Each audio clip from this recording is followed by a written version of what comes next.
একটা মজার কথা শেয়ার করি। সেটা হচ্ছে বেশ কয়েকদিন হলো তাজু ভাই তাজু ভাই ফেসবুকে ব্যাপক আকারে ভাইরাল হয়ে গেছে। সো আমরা অনেকেই বা ফেসবুকের অধিকাংশ সাধারণ কন্টেন্ট ক্রিয়েটররাই তার সেই যে হঠাৎ করে ভাইরাল হয়ে যাওয়া বিষয়টাকে নিয়ে খুবই উৎসাহিত বা খুবই এক্সাইটেড। এই বিষয়টা কিভাবে ঘটলো?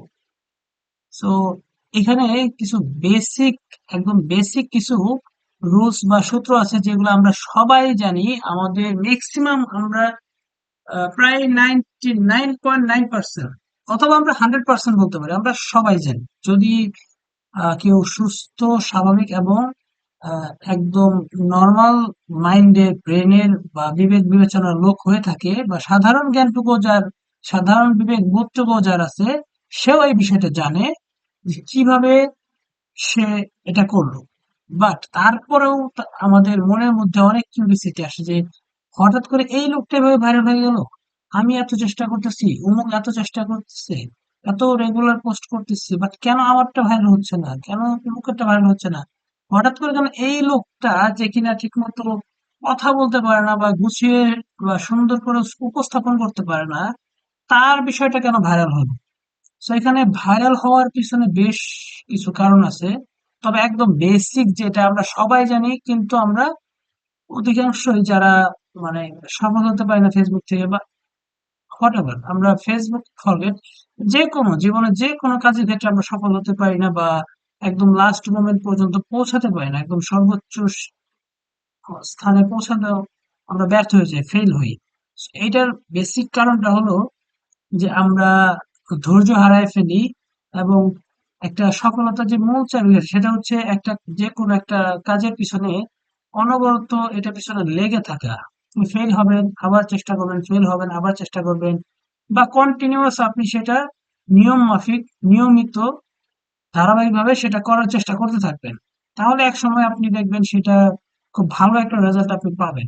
আদারওয়াইজ যদি এমন হয় যে একবার দুইবার বা বেশ কয়েকবার চেষ্টা করার পর যখন পারলাম না, হতাশ হয়ে যাই। আর সবচেয়ে বড় একটা বিষয় আছে, সেটা হলো যে সময়ানুবর্তিতা বা নিয়মানুবর্তিতা। একটা নির্দিষ্ট সময় বা একটা নির্দিষ্ট নিয়মের মধ্যে যদি আপনি না চলেন বা আপনার কাজ মেনটেন না করেন, তাহলে আপনি সেই কাজের সফলতা বা গুড রেজাল্ট পাওয়াটা খুব ডিফিকাল্ট হবে। এবং ফাইনাল যে বেস্ট রেজাল্ট আছে সেটা আপনি কখনোই পাবেন না। হয়তো আপনি সার্ভাইভ করার মতো চলতে পারবেন, বাট বেস্ট রেজাল্ট পাইতে হলে আপনাকে একদম নির্দিষ্ট একটা রুলস মেনটেন করে চলতে হবে, সঠিক নিয়ম কানুনের মধ্যে চলতে হবে।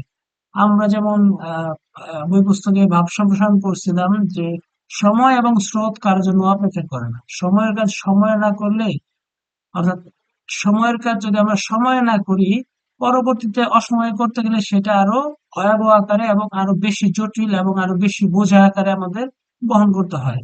তো এই জন্যই যে তাজু ভাই ভাইরাল হলো কিভাবে, এটার সাথে এটা কানেক্ট করি। তো তাজু ভাই সে নিয়মিত ভিডিও পোস্ট করে গেছে।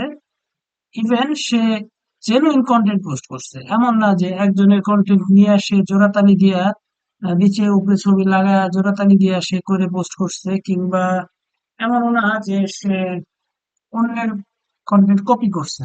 সে জাস্ট তার নিজে থেকে যেটা সে একদম রিয়েলিটি ভাবে চেষ্টা করছে সেটাই সে পোস্ট করছে, সেটাই সে ফেসবুকে ছেড়ে দিছে। সো এখানে দুইটা জিনিস মেইনলি কাজ করে। একটা হচ্ছে টাইমলি পোস্ট করা, নিয়ম মতো নিয়মিত কাজ করা। আরেকটা হচ্ছে যে আপনার নিজের কর্মদক্ষতা বা নিজের ভিতর থেকে জিনিসটা জেনুইন, একদম জেনুইনিটি, যেটা অরিজিনালিটি বা একটা কন্টেন্ট বা একটা প্রোডাক্টের একদম জেনুইন, যেটা একদম কি বলে, একদম ব্যতিক্রম আইটেম, যেটা লাইক আপনি আপনার মতো।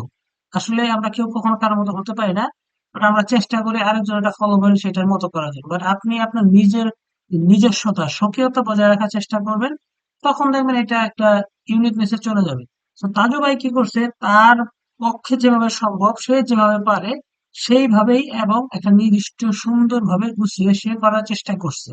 যদিও হয়তোবা তার কথাগুলো গুছিয়ে বলার মতো বা সুন্দরভাবে উপস্থাপন করার মতো হয় নাই, বাট সে কিন্তু একটা, আপনি খেয়াল করবেন, সে কিন্তু শার্ট প্যান্ট একদম ফর্মাল ভাবে ট্রাই করছে, যেমন একজন প্রফেশনাল সাংবাদিক যেভাবে কাজ করে সে চেষ্টা করছে এরকম করতে, বাট সে নিজের মতো করে চেষ্টা করছে। সো সে চাইলে ফানি ভিডিও করার চেষ্টা করতে পারতো, বাট সে প্রকৃতপক্ষে নিজে থেকে চেষ্টা করছে তার এলাকার উন্নয়নের জন্য বা তার যে সমস্যাগুলো আছে সেগুলো তুলে ধরার জন্য। তো ফেসবুক কিভাবে তাকে কানেক্ট করছে, কিভাবে তাকে ভাইরাল করছে? ফেসবুক তাকে এভাবে ভাইরাল করছে যে ফেসবুকের অ্যালগোরিদম দেখছে এই আইডি থেকে বা এই পেজ থেকে নিয়মিত একটা নির্দিষ্ট টাইমে পোস্ট হচ্ছে। ইভেন সে তার কন্টেন্ট গুলা কারোর কপি পেস্ট না, অন্যের কোনো মিউজিক বা অন্যের কোনো ছবি ভিডিও সে ক্লিপ অ্যাটাচ করে কোনো কিছু ক্রিয়েট করে নাই। So, এই দুইটা জিনিসই মূলত ফেসবুক এই তাজু ভাইকে কানেক্ট করতে পারছে, আর বাকিটা তার লাক ফেভার করছে, এটা অবশ্যই। সো তাজু ভাইয়ের জন্য বেস্ট অফ লাক। এবং তাজু ভাইয়ের পিছনে অনেক স্বপ্ন পড়ে গেছে। সো তাদের জন্য বলবো যারা তাজু ভাইয়ের পিছনে লেগে আছে, ভাই একটা সহজ সরল ভালো মানুষকে আপনারা নষ্ট করেন না, তার ক্ষতি করেন না, ঠিক আছে? তো তাজু ভাইয়ের জন্য বেস্ট অফ লাক। দেখা হবে নেক্সট ভিডিওতে, সে পর্যন্ত ভালো থাকবেন। টাটা।